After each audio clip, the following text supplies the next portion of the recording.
하나님 말씀은 구약성경 이사야서 5장 22절입니다. 우리 같이 한 목소리로 함께 읽겠습니다. 포도주를 마시기에 용감하며 독주를 잘 빚는 자들은 화 있을진저. 볼륨 좀 켜주시기 바랍니다. 하나님의 슬픔에 참여하라 라는 제목으로 말씀의 은혜를 나누고자 합니다. 하나님의 슬픔에 참여하라.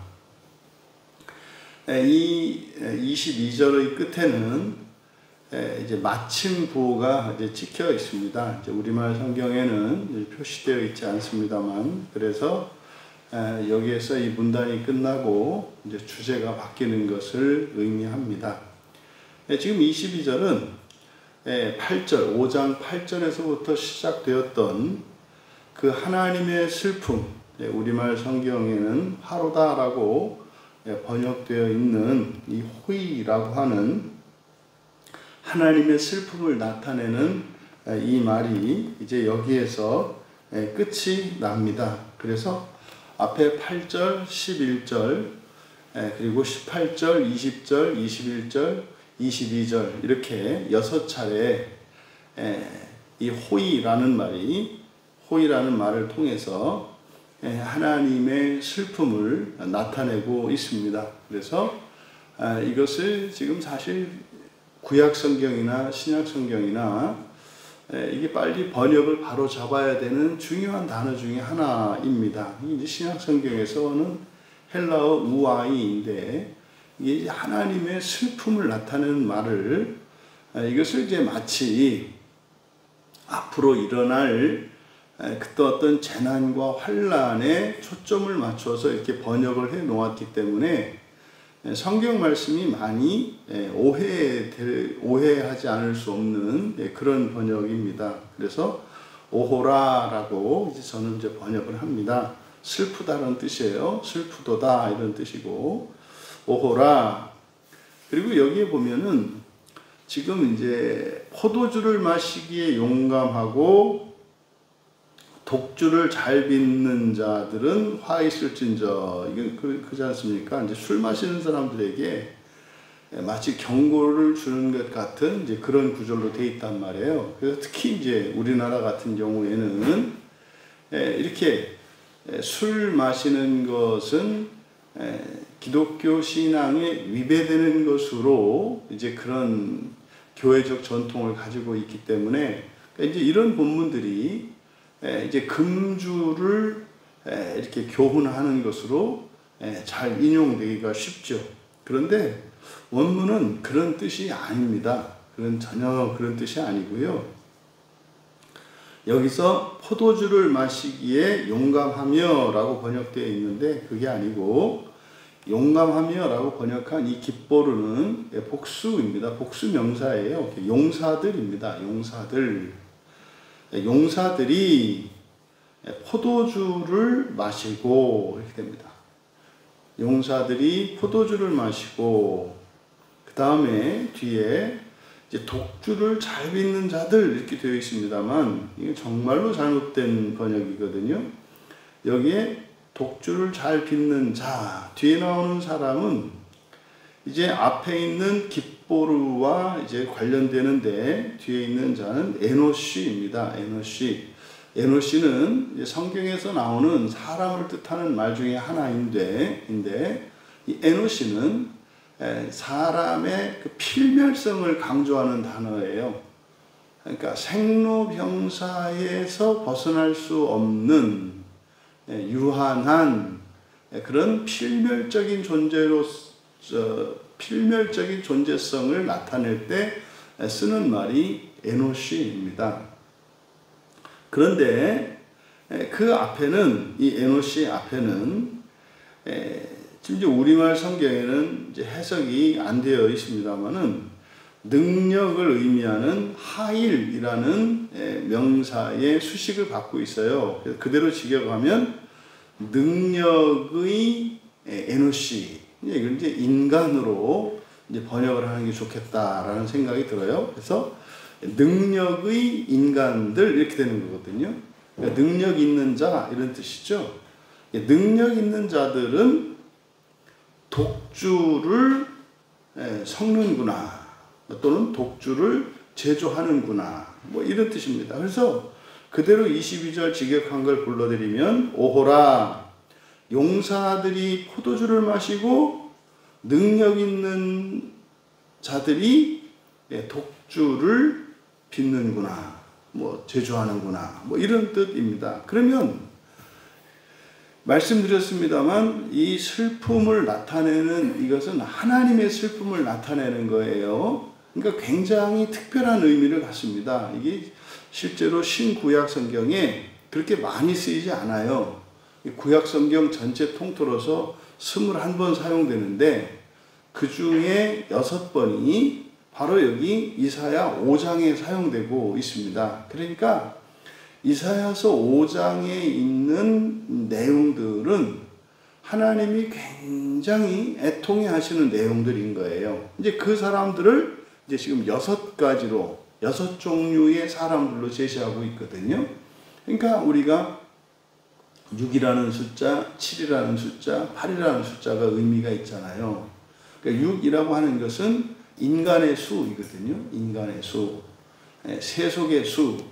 그러니까 사람으로서 그리고 세속적으로 보았을 때 그리고 인간적으로 보았을 때 꽉 찬 게 6이라는 숫자거든요. 그러니까 여기서 지금 바로 오호라라고 하는 이 감탄사가 6번 사용돼요. 그러니까 이 6번은 뭐겠습니까? 사람들로서는 사실은 완전하다고 생각하는 것이고 부러워하는 것들이에요.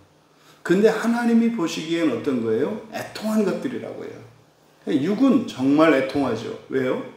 6은 다 된 거잖아요. 7의 안식을 지나서 8로 나가면 창조, 새 창조 아닙니까?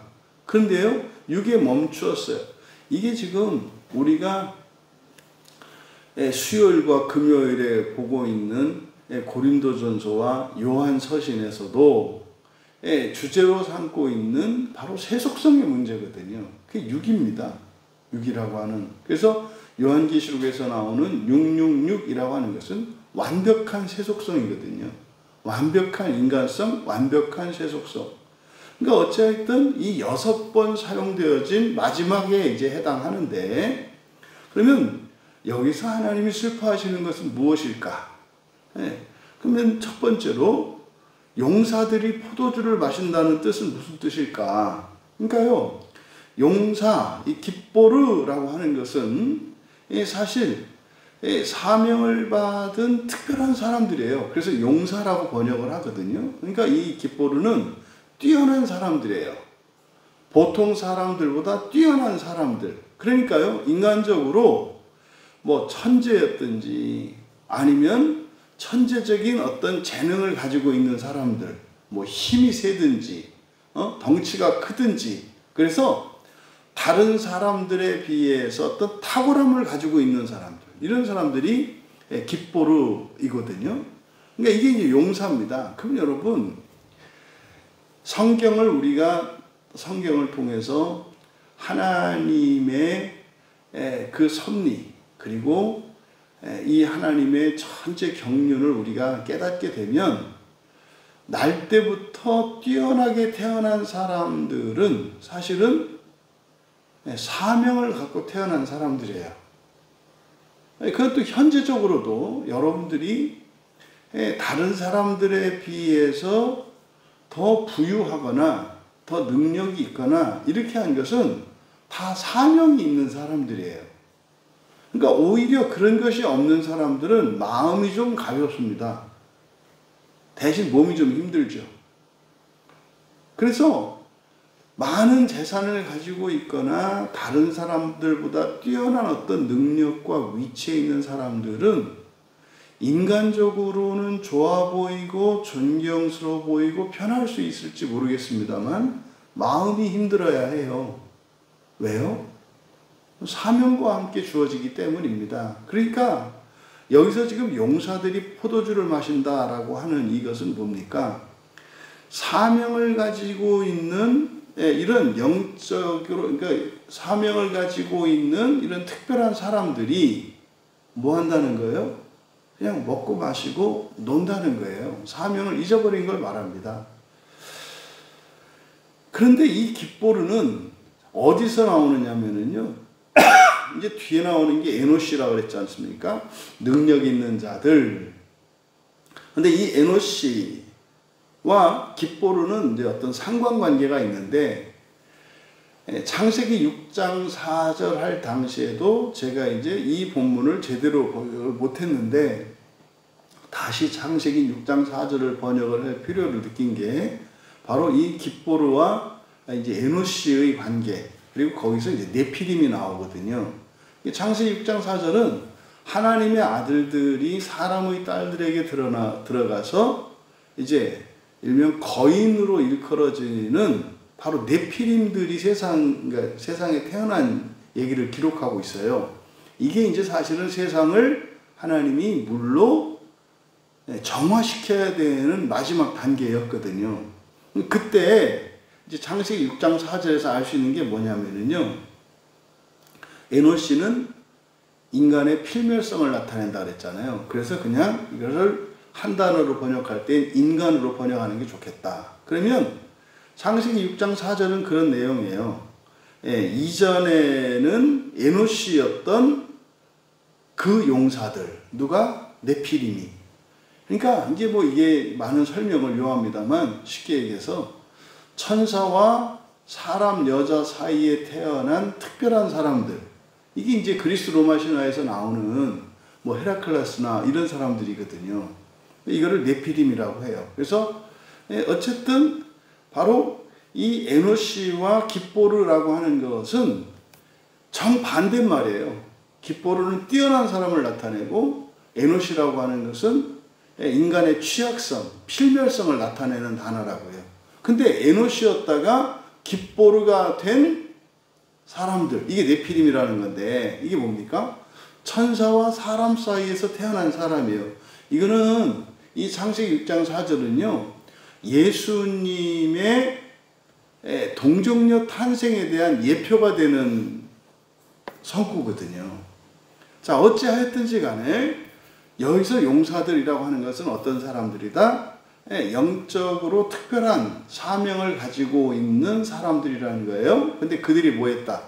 포도주를 마신다 이 말이에요. 할 일을 하지 않는다 이 말이에요. 사명을 버렸다 이 말이에요. 그 다음에 뒤에 우리말 성경에서는 이제 독주를 잘 빚는 자 이렇게 되어 있지만, 독주를 잘 빚는 자가 아니라 능력 있는 자들이에요. 능력 있는 자. 그러니까 앞에 능력이라는 말과 능력 있는 자, 에노시는 상반되는 말이에요. 그러니까 에노시는 취약한 사람을 뜻한다 그랬어요.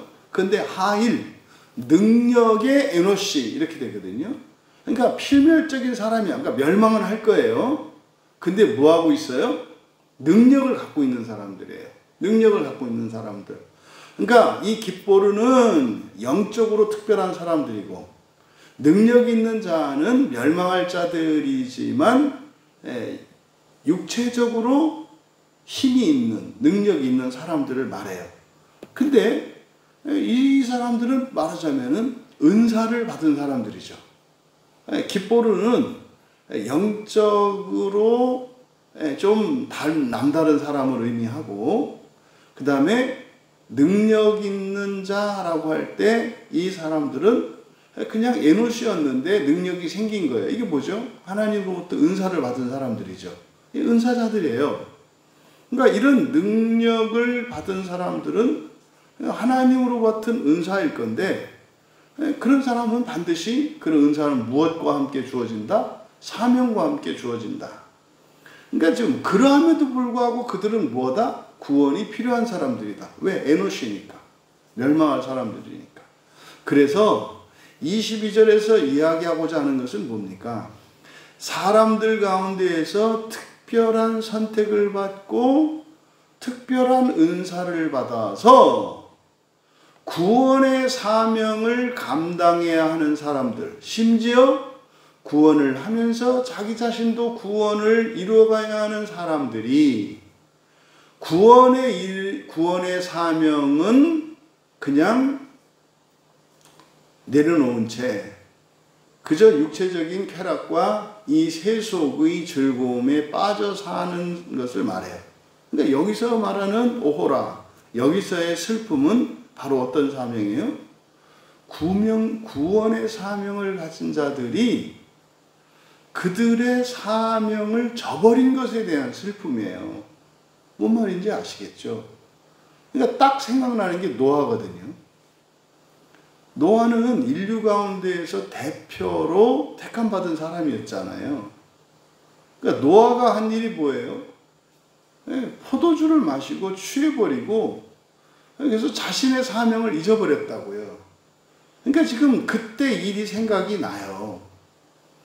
그러니까 여기서 하나님이 가지신 이 슬픔이라고 하는 것은 바로 하나님이 그들에게 주신 특별한 재능과 특별한 영성을 가지고 이 세상을 구원하기 위해 살아가야 할 자들이 그 구원의 사명을 방치해버리고 있는 이것을 슬퍼하시는 하나님의 슬픔이다. 실제로 이 슬프도다라고 하는, 오호라라고 하는 이 말이 성경에 맨 처음 사용된 게 룻기 4장 1절이더라고요. 룻기 4장 1절이 어디냐면은, 룻이 이제 뭐 남편도 죽고, 시어머니 나오미를 따라 돌아오잖아요.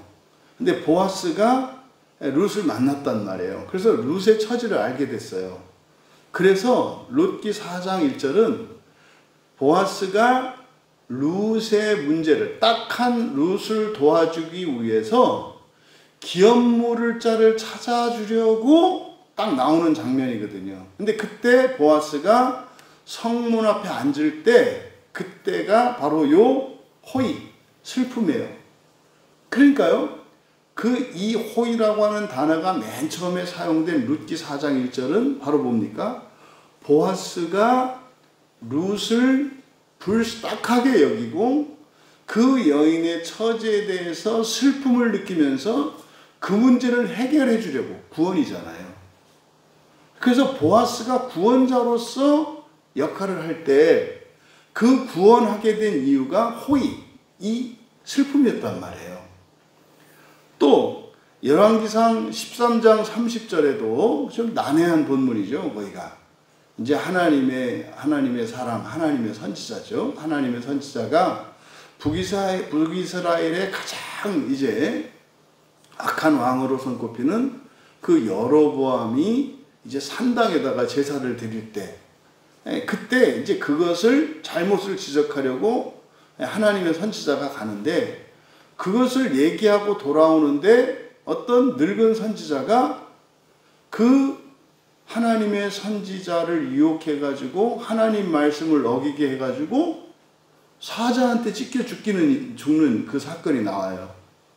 그때 그 하나님의 선지자가 죽었을 때 유혹했던 그 선지자가 그때 호의, 슬픔을 나타내요. 또 예레미야 23장 1절에서도 이 단어가 사용이 되는데, 이때는 언제냐면은 목장에 있는 하나님의 양떼를 멸하고 흩어지게 하는 목자들 때문에 슬퍼하세요. 그러니까 지금 이 호의라고 하는 슬픔을 나타내는 이 말은 성경에 보면 전부 구원과 관련돼서 사용이 돼요. 그러니까 구원의 사명과 관련되어서 바로 오호라. 그러니까 이거를 갖다가 하나님은 뭡니까? 그 구원의 일들이 정상적으로 작동하기를 바라는 마음을 나타내는 거잖아요. 그러니까 이들에게 앞으로 벌을 내릴 것이라는 예고가 아니에요.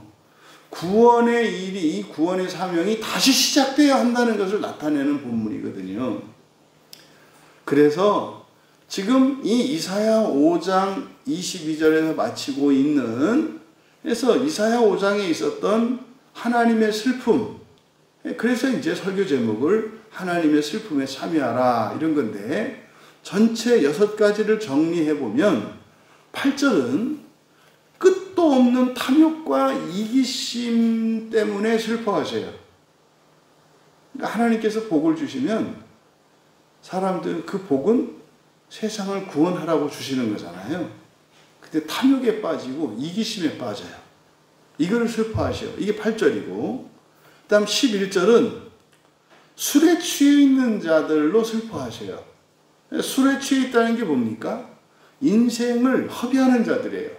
우리가 이 세상에 태어난 것은요, 구원을 위해서 태어난 건데, 그건 나의 구원이 아니에요. 세상의 구원을 위해서 태어나는 거예요. 그러니까 이 세상의 모든 사람들은요, 온 세상과 모든 시대를 구원하기 위해서 택함을 받은 사람들이에요. 그런데 사람들은 뭐예요? 그냥 술에 취해서 인생이 허비한다고. 또 이런 얘기 할 때, 난 술 안 먹어. 이렇게 하면 안 돼요. 그게 아니라 그냥 이 세상 먹고 사는 문제에 여념이 없는 걸 말하는 거예요. 그 다음 세 번째로 18절은 뭡니까? 헛된 일, 그리고 죄 짓는 일에 열심을 내는 사람들이에요. 헛된 일, 죄 짓는 일이 뭘까요? 막 법을 어기고, 비도덕적이고, 그게 아니고요. 부활을 위해서, 부활이 아닌 다른 것을 위해서 열심히 살아가는 걸 말해요. 그러니까 힘을 엉뚱한 데 쓰는 거죠, 이거는. 그러니까 여러분, 오늘 아침에도 또 이제 그 시천지 친구들이 또 막 미트도 갖다 놓고 여기다 붙여놓고 막 이렇게 했던데, 이제 올라오면서 그랬어요, 안 해요. 신천지의 특징이 뭐예요? 성실과 열심히 해요. 이단 되려면 기본적으로 다른 사람들보다 뛰어난 성실함과 열심이 있어야 돼요. 그거 없으면 이단 못 됩니다. 거기서는 껴주질 않아요. 그러니까 보통 사람들 넘는 열심을 가지고 있는 사람들, 굴이 다 있거든요, 사실은.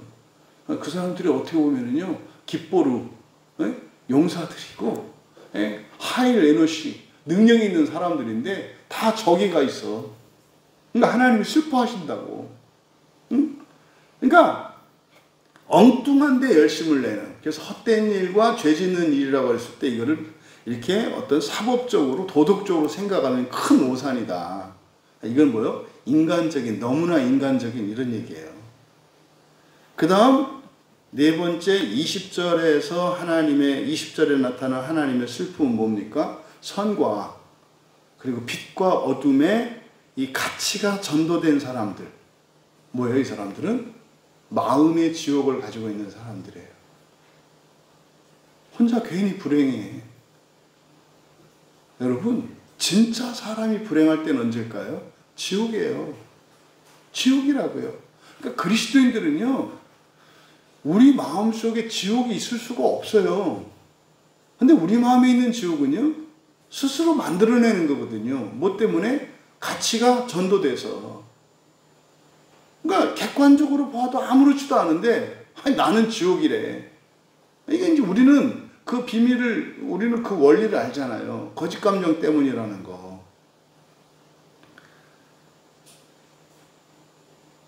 여러분, 창세기 4장에서 맨 처음에 가인이 동생을 죽인 게 거짓 감정으로 시작된 거라니까요.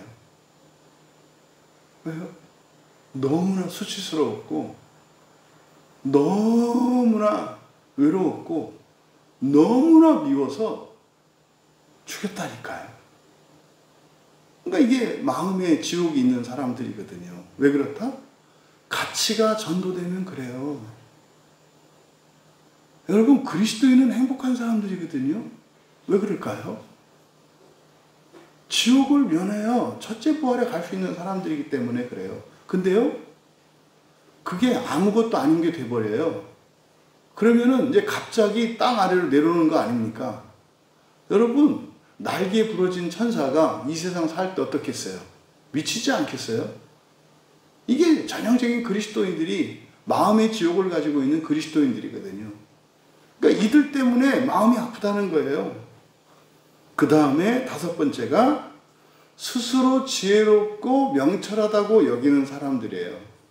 지혜와 명철이라고 하는 것은 하나님으로부터 오는 것이고, 이것은 지속적으로 공급받아야 되는 것이고, 이거는 무한대를 향하여 추구해야 되는 게 지혜와 명철이거든요.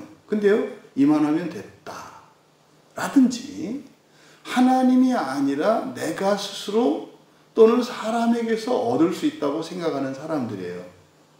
이 사람들이 하나님이 슬퍼하시는 사람들이었고, 지금 마지막 이 6번째는 뭡니까? 세속의 즐거움에 빠져서 구원의 사명을 내려놓은 사람들 때문에 슬퍼하신다는 거예요. 여러분, 이 6가지로 제시되고 있는 이사야서에 6가지로 제시되어 있는 이 하나님의 슬픔에 공감할 수 있기를 바랍니다. 그래서 여러분들이 기꺼이 영광스럽게 사명을 감당하며 하나님을 기쁘시게 해드릴 수 있기를 축복합니다. 여러분들이 그 하나님의 슬픔에 공감하여 세상을 위해서 여러분들이 애통해 하실 때 반드시 하나님이 위로하실 것이라고 마태복음 5장 4절에서 약속했어요. 여러분은 여러분을 위해서 슬퍼하면 안 돼요. 여러분은 세상을 위해서 슬퍼하셔야 돼요. 이게 그리스도인들이에요. 그래서요, 하나님이 세상을 구원하시게 해야 돼요. 세상이 선하기 때문에 구원하시는 거 아니에요. 세상이 자격이 있기 때문에 구원받을 만하기 때문에 구원하시는 게 아니에요. 왜요? 그럼 왜 구원하세요? 하나님 자녀된 여러분들이 세상을 위해서 마음 아파하고 슬퍼하고 애통하기 때문에 여러분을 위로하기 위해서 세상을 구원하시는 거예요. 그런 그리스도인들이 자기만을 위해서, 이 세상만을 위해서 살고 있다면 이 세상에는 소망이 없습니다. 여러분, 우리가 이 세상에 태어난 것은 세상을 구원하기 위한 것인데 세상을 구원하는 것은 하나님밖에 못해요. 방법이 뭐라고요? 세상을 위해서 우시는 거예요. 세상을 바꾸는 게 아니라, 그렇게 하기 위해서는 여러분들의 마음속에 은혜가 충만해야 되겠죠. 성령 충만해야 되겠죠. 영광스럽게 하나님의 슬픔에 참여할 수 있는 성도들이 되시기를 축복합니다. 또 부디 그런 성도들의 수가 점점 늘어나 온 세상의 구원이 점점 가까워지기를 주님의 이름으로 축원합니다. 존귀하신 하나님, 인생의 시작과 끝을 또한 그 과정을 밝히 알게 하시고 이 세상의 시작과 끝도 알게 하신 하나님께 감사와 찬양과 영광을 올려드립니다. 하나님의 슬픔을 영광스럽게 대신한 자들을 통하여 온 세상이 구원받을 수 있음을 믿습니다.